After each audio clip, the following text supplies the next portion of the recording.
ஒன்றிய அரசுக்கு எதிரான விவசாயிகளின் டெல்லி முற்றுகை போராட்டம் இன்று மீண்டும் தொடங்குகிறது.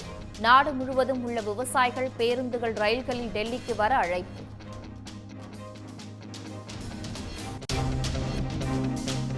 விவசாயிகள் டெல்லிக்குள் நுழைவதை தடுக்க ஒன்றிய அரசு கடும் நடவடிக்கை. டெல்லி எல்லைகளில் கான்கிரீட் தடுப்புகளுடன் துணை ராணுவ படையினர் குவிப்பு.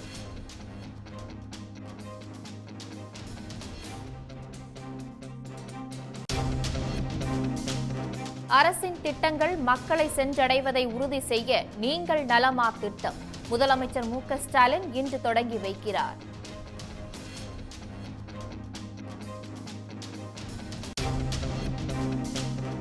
மக்களவை தேர்தலுக்கான கூட்டணியை இறுதி செய்ய அதிமுக தீவிரம். தேமுதிகவுடன் இன்று 2ஆம் கட்ட பேச்சுவார்த்தை நடத்த உள்ளதாக தகவல்.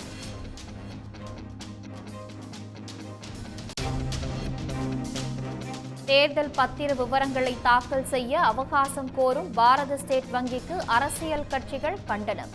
எஸ்பிஐ மற்றும் ஒன்றிய அரசை கண்டித்து தமிழ்நாடு முழுவதும் காங்கிரஸ் கட்சி சார்பில் இன்றும் நாளையும் கண்டன ஆர்ப்பாட்டம்.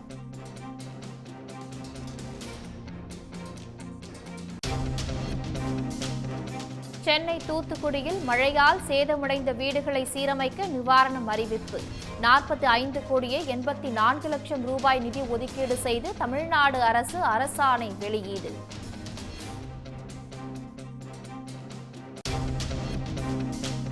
பிரதமர் மோடி எத்தனை முறை தமிழ்நாடு வந்தாலும் பாஜக ஒரு தொகுதியில் கூட வெற்றி பெறாது. தமிழ்நாட்டிற்கு நிதி வழங்காததை சுட்டிக்காட்டி திமுக அமைச்சர்கள் சாடல்.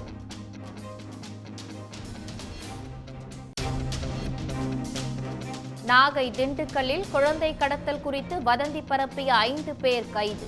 வாட்ஸ்அப்பில் வரும் வதந்திகளை நம்ப வேண்டாம் என்று பொதுமக்களுக்கு காவல்துறை எச்சரிக்கை.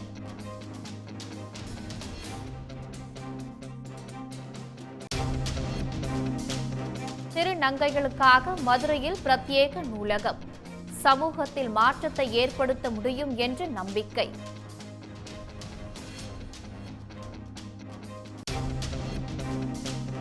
உதகை அருகே மாரியம்மன் கோயில் திருவிழா கோலாகலம். படுகர் இன மக்களுடன் இணைந்து நடனமாடி மகிழ்ந்த வெளிநாட்டு சுற்றுலா பயணிகள்.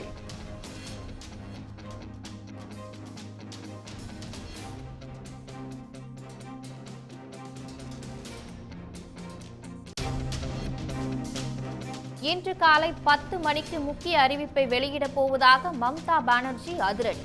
அரசியல் வட்டாரங்களில் பரபரப்பு.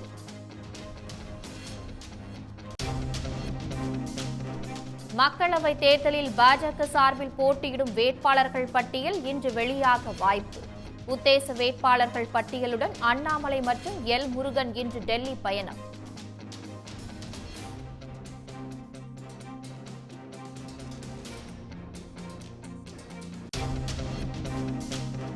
உலகின் பல்வேறு நாடுகளில் பேஸ்புக், இன்ஸ்டாகிராம் செயலிகள் முடங்கின. 1 மணி நேரத்திற்கு பின் செயலிகள் செயல்பட தொடங்கியதால் பயனர்கள் நிம்மதி.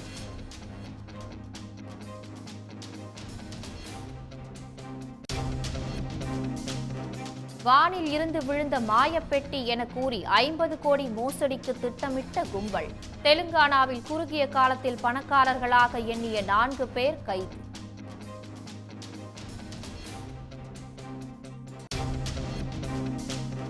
இந்தியாவிலேயே முதன்முறையாக கொல்கத்தாவில் நீருக்கடியில் பிரமிக்க வைக்கும் மெட்ரோ ரயில் சுரங்க பாதை.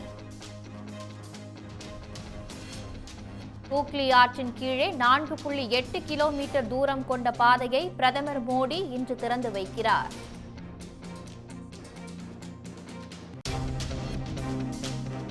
ஐபிஎல் கிரிக்கெட் போட்டி பயிற்சிக்காக சென்னை வந்தடைந்தார் MS தோனி. சேப்பாக்கம் மைதானத்தில் இன்று முதல் பயிற்சியில் ஈடுபட உள்ளதாக தகவல்.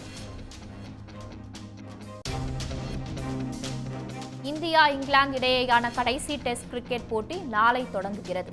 100வது டெஸ்டில் களமிறங்கும் அஸ்வின், போஸ்டோ மீது பெருகும் எதிர்பார்ப்பு.